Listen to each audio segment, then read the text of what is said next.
நம்பெருமாள் நம்மாழ்வார் நஞ்சியர் நம்பிள்ளை என்பர் அவரவர்தம் ஏத்தத்தால் அன்புடையூர் சாத்து திருநாமங்கள் தானென்னு நன்னெஞ்சே ஏத்ததனைச் சொல்லி நீ இன்னு.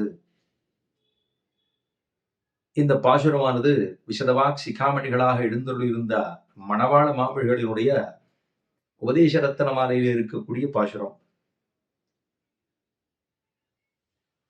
நம்பெருமாளுக்கு தனி ஏத்தம் என்னால் நம்மாழ்வாருக்கு அதைவிட ஏத்தம்.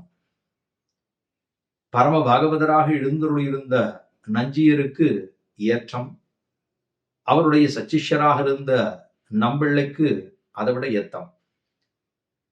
ஆக அவரவர்தம் ஏத்தத்தால் என்று சரி தெரிவித்தார்.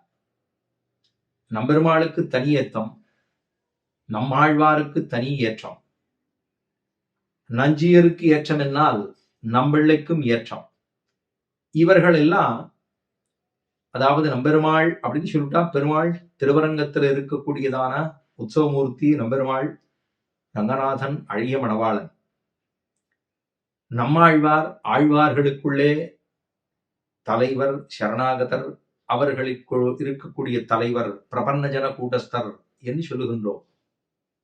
நஞ்சியர் மாதவாச்சாரியராக மேலகோட்ட திருநாராயணபுரத்திலே எழுந்துள்ளிருந்து தானும் திருவரங்கத்திலே பராசரவற்றருடைய திருவடிகளை ஆசிரியித்து ஓராண்படி சம்பிரதாயத்தை தலைமை பீடம் வகித்தவர் சுவாமி நஞ்சியர். நம்பிள்ளை அவருடைய சச்சிஷ்யர், அவருக்கு பிற்பாடு பீடத்தை அலங்கரித்தவர். இப்ப இவர்களுக்கு ஒவ்வொருத்தருக்கும் ஒரு ஏற்றம் உண்டு.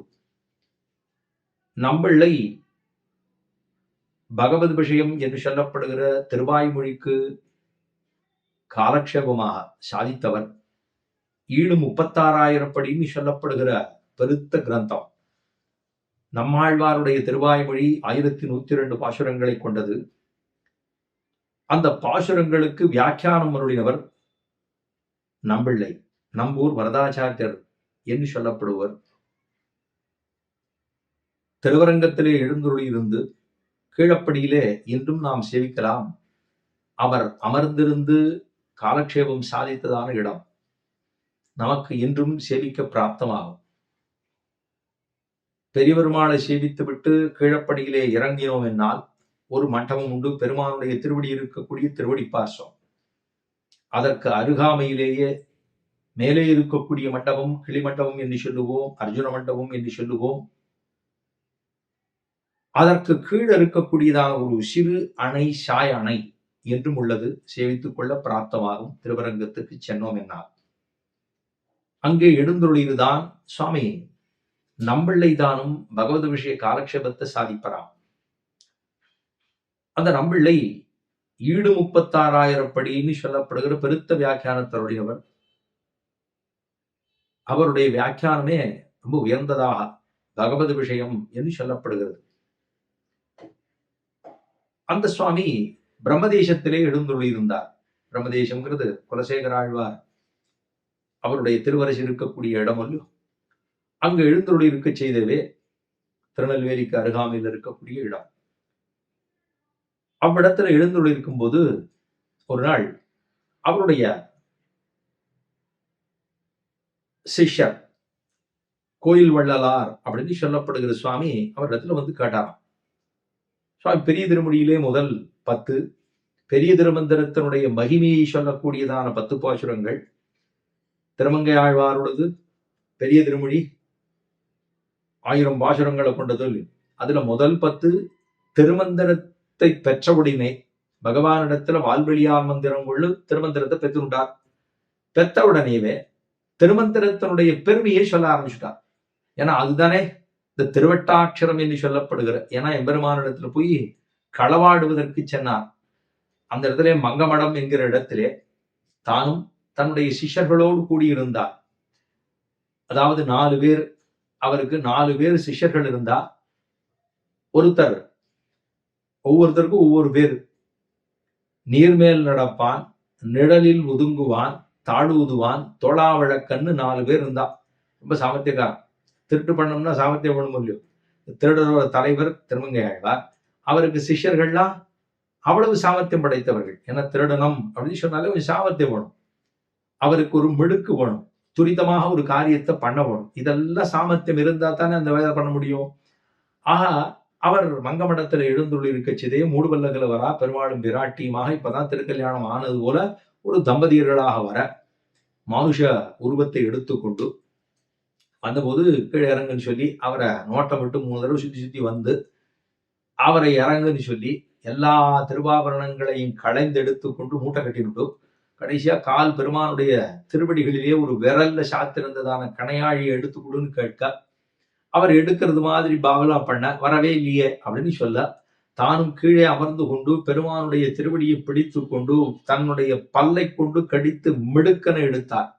இதை பார்த்து பெருமாள் நாம் கலியனோ அப்படின்னு அந்த மிடுக்கை பார்த்து அவருக்கு ஒரு கலியங்கிற ஒரு திருநாமத்தை கொடுத்தார்.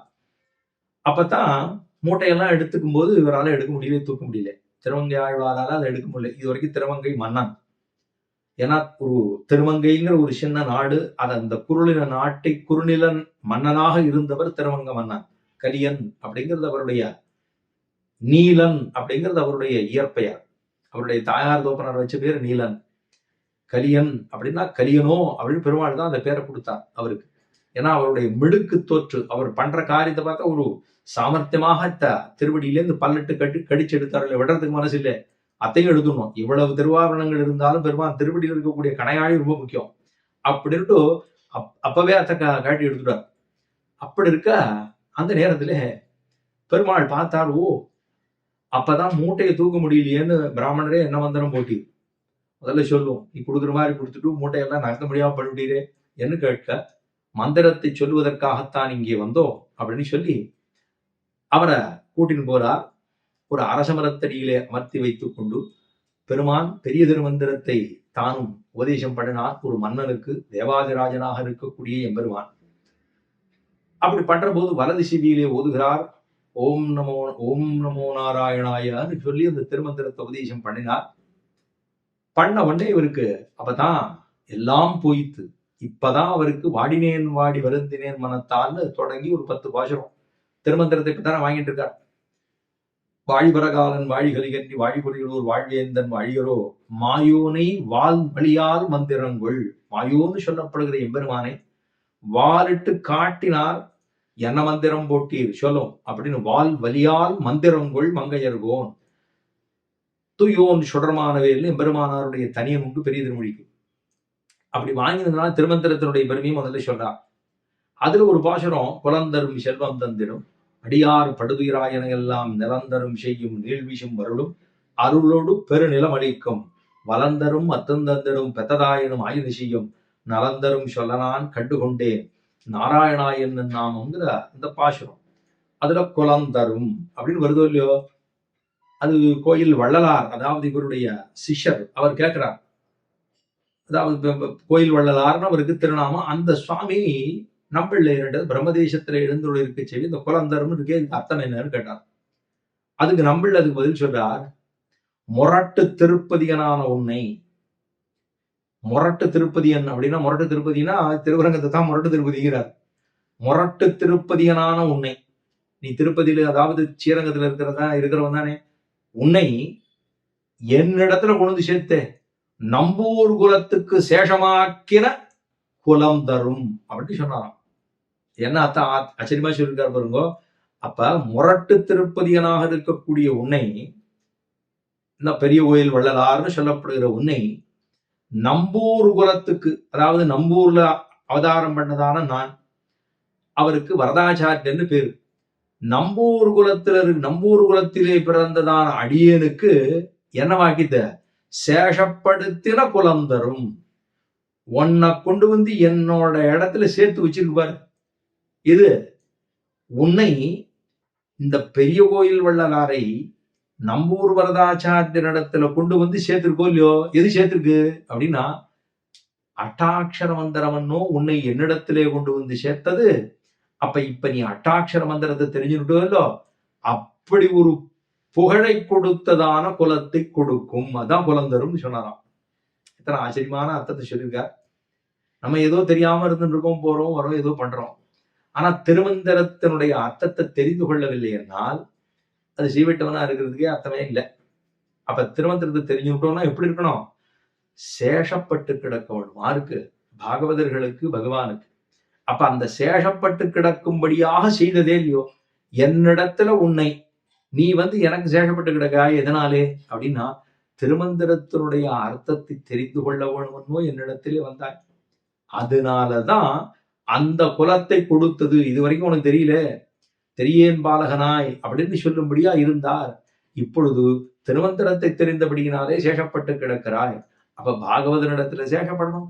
அது தெரிந்தாதான் பகவானிடத்துல சேஷப்படும்படி இருக்கும். அப்ப அது தெரிந்தாதான் எம்பெருமானுக்கு திருவுள்ளம் முகோல்லாசம் ஏற்படுகிறது.